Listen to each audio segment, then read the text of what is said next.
Alright guys, hope you're all keeping safe and staying indoors. Today I wanted to go over this new data mine leak for the Foundry raid. Now this information will take up the majority of this video, but I wanted to discuss crossplay as well, because there's indications in game right now this may be coming to console. Now in respect to the Foundry raid leak, as always, you have to take this with a grain of salt.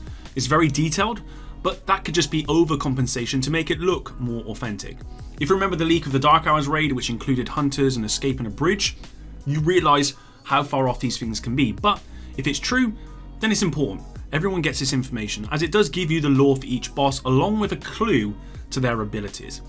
Getting this info out should make it fair for everyone, as opposed to a select few having this information going into World's First Race. So with that said, potential spoilers incoming, so please switch off if you're not interested in that. Let's begin. Alright, so let's go through what this data mine is talking about. Now, the lore of the raid Foundry, I'm not going to go over this. And I'm not going to go over the lore of each of these particular raid bosses, because honestly this video will be like 30-40 minutes long. I will leave a link to this total document in the description down below. And actually the lore for the raid can be found in game right now if you have a look. So we're looking at the abilities for each raid boss. We've got Lieutenant Grey. The first one's a custom MP5. Grey is not what you'd call a natural born warrior, but Morozova has given him a bunch of training. They gave him an MP5 but customized it to make it as hard as possible for him to F up using it. I've heard his bodyguards rib him for it, but never when he's nearby. So basically he's got an MP5 that never misses. What's different to the current game? Bodyguards. On Morozova's orders, 3 True Sons stick to Grey like glue whenever a fight starts. They have these ridiculously big shields, and the top priority is to figure out the biggest threat to Grey's life and get in the way. His ego is enormous, so he loves this. Every bodyguard around him boosts his confidence and makes him harder and harder to kill. His bodyguard detail is called the Short Straw. So, similar to Wall Street, where you've got bodyguards, this one is a bit more, where we've got 3 bodyguards that will protect Grey, and I presume you're going to have to take out these bodyguards in order to actually do damage to Grey. Ironclad armor system. I thought True Sons weren't that smart, but they still managed to take some division tech, you know, that Hive nano stuff, and combine it with some of the steel reserves in the Foundry to make this crazy tough plating. In less than a second, Grey can simultaneously armor up and give himself a dose of combat stims, although I'm pretty sure it's just a spice he stole from the hyenas. This again sounds like the first raid boss from Dark Hours, where they can kind of be over aggressive, but also do the healing mechanic. Ironclad dispenser. They gave Grey this wacky armor tech, but apparently that wasn't enough for him. He asked for a way to shoot this nanosteel, whatever it's called, at range. At range. So it does look as though on top of the MP5 he's also got a chemical weapon, essentially, that will do damage to players. And I presume this will be kind of like a one shot every couple of minutes kind of thing, that if you're hit with it, you're dead, essentially. Ironclad overdose. Grey was careful to test his armor system on True Sons grunt first.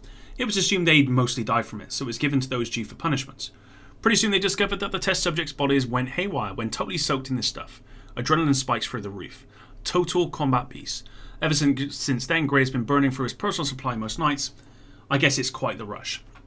So, NPCs are basically going to be overhealed, probably stims, so they're more aggressive at certain points, maybe all of the time, I don't know, but it's the boss is going to apply that stuff to the other NPCs in the room. And then we've got healing backpack, description about the healing backpack, but there's nothing there, so we don't know what that's all about. Raid boss 2, Captain Pfizer. First ability, and there's 6, is the Last Dragon. Pfizer claims to love his modified flamethrower, but he sure doesn't treat it with a lot of respect. My first would have a field day with this piece of work. Okay, so we've got a modified flamethrower.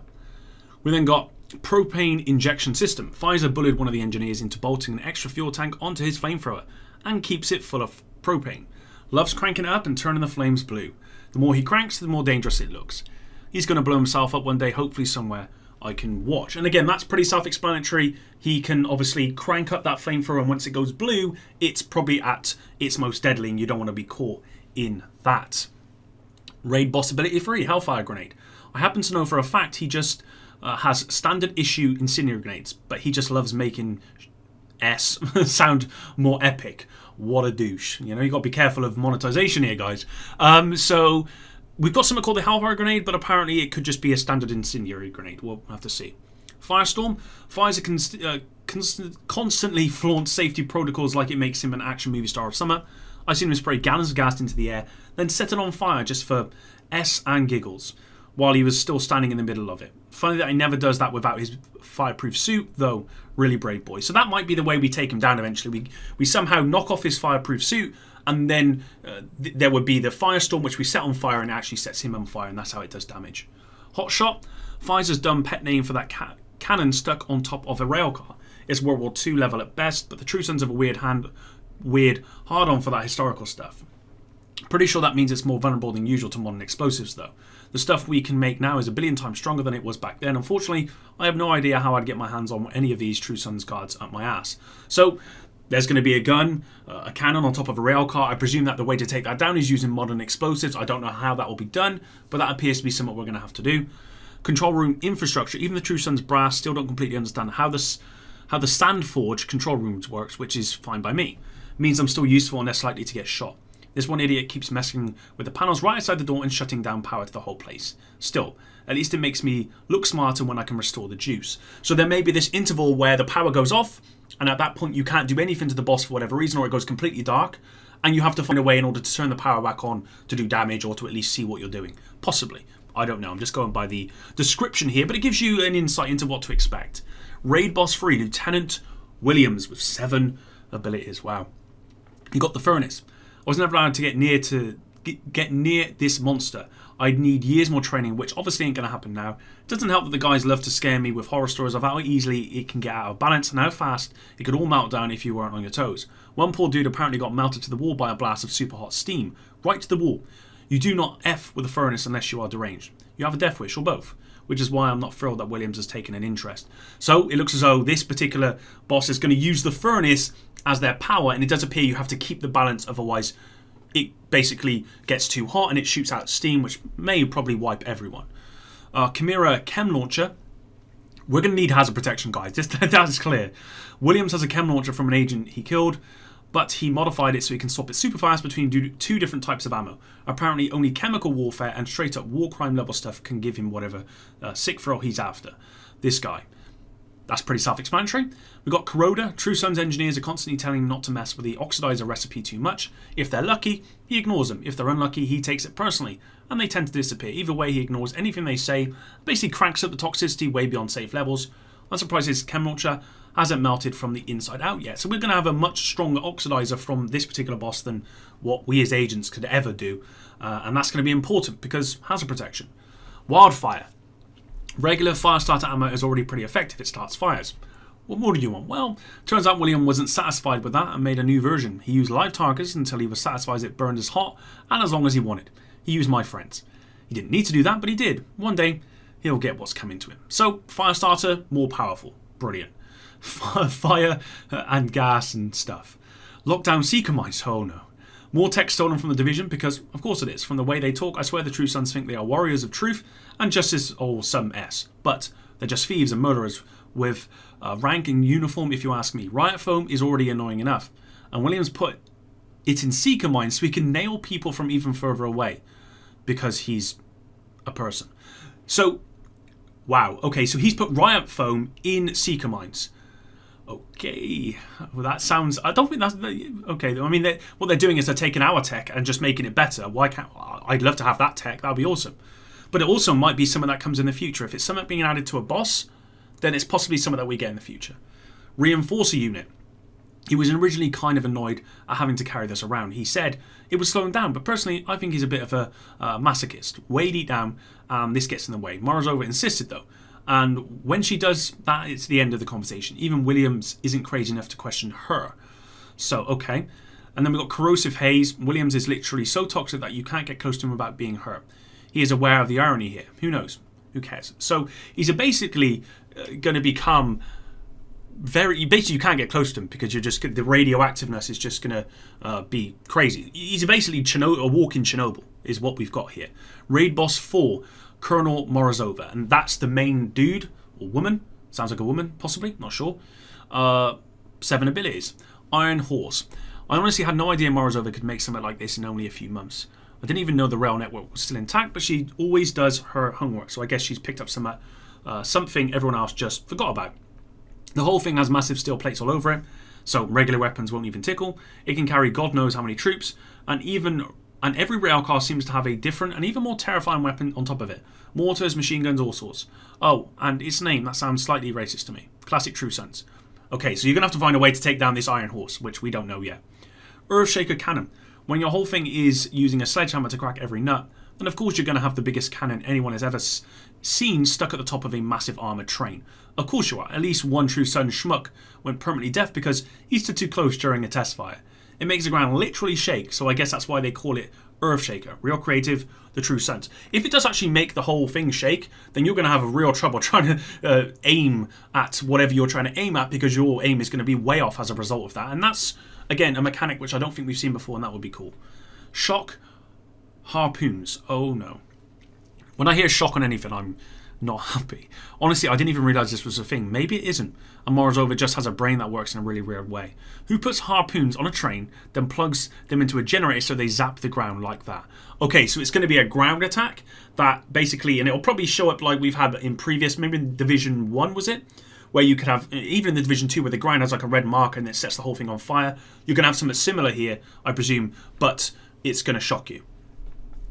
Okay, and then we got the GAU-25 Vindicator autocannon. Rumour has it that Morozova was the one who suggested taking that crazy big autocannon from the Air and Space Museum and dumping it outside the capital's precaution. Fair to say she believes in being over-prepared. And of course, she found a second one somewhere and bought it here. They call it the Vindicator. Well, the Grunts do. I don't think she cares what it's called as long as it melts anything it's pointed at. So, giant, huge autocannon that's going to do crazy damage. Avalanche AA-12 shotgun, so I presume that's her weapon. The True Sons here would never dream of calling her an ice cream to her face, but the nickname she gave her auto shotgun may be a sign that she is well aware of her reputation. I don't know though. The very last thing I would credit her is with a sense of humour. So let's hope her shotgun doesn't have the range of some of the shotguns from other NPCs, or otherwise, you're going to be hit at ranges only snipers can do. Reckoning shoulder-mounted missile launcher. Morozova is the kind of woman who carries around a missile launcher almost everywhere she goes, just in case. I have no idea what it would take to create a person who thinks like that. When she's determined to solve a problem and really puts her mind to it, it literally takes an explosion to stop her. Literally. I have seen this happen, and she only flinched. So maybe using specialization weapons like the grenade launcher, when she pulls this out, the only way to stop her is actually grenade launchering her so that she doesn't go through with that particular ability. And then we got Fury. I've seen Morozova make one of her soldiers pee himself without saying a word. She just looked at him while he tried to explain himself. She's like a robot or something. She never knows, she never shows emotion, but she could destroy you in a second with her freaky robot strength. People say they saw her lose her S once, but I don't believe it. I think rumours like that start up because people want to believe she's human like the rest of us, but I know what she's done. She's not human. So possibly Morozova is actually not human, or she's at least part human, part robot, or something crazy like that. That could be the case. I guess what, if this is all true, there is a lot of abilities here that I wish we as agents had, because that would be really cool. But if this is all true, then this will give you an insight as to what to expect from all the raid bosses' abilities. And hopefully if everyone sees this, then hopefully everyone who tries to do Worlds First is on the same page, as opposed to a select few who already have this information. Let's move on. Alright, so to end this video, I want you to take a look at this. This can be found on console, and as you can see it says, offline, all members need to have crossplay enabled. Now, I've never noticed this before, and I could be clutching at straws here, but does this mean that crossplay could be coming to consoles in the future? The devs have previously said that with client updates, they make UI changes like adding apparel boxes unfilled so they can add the actual apparel later without needing another client update. I don't know if that's how it works, but I'm pretty sure they said something along the lines of that. Could this same thing then apply to this UI change? I believe this has only been added since TU9. Or could it be that because it applies to PC and Stadia, where you do have crossplay, the text is included across all platforms regardless of whether it's coming or not? I don't know.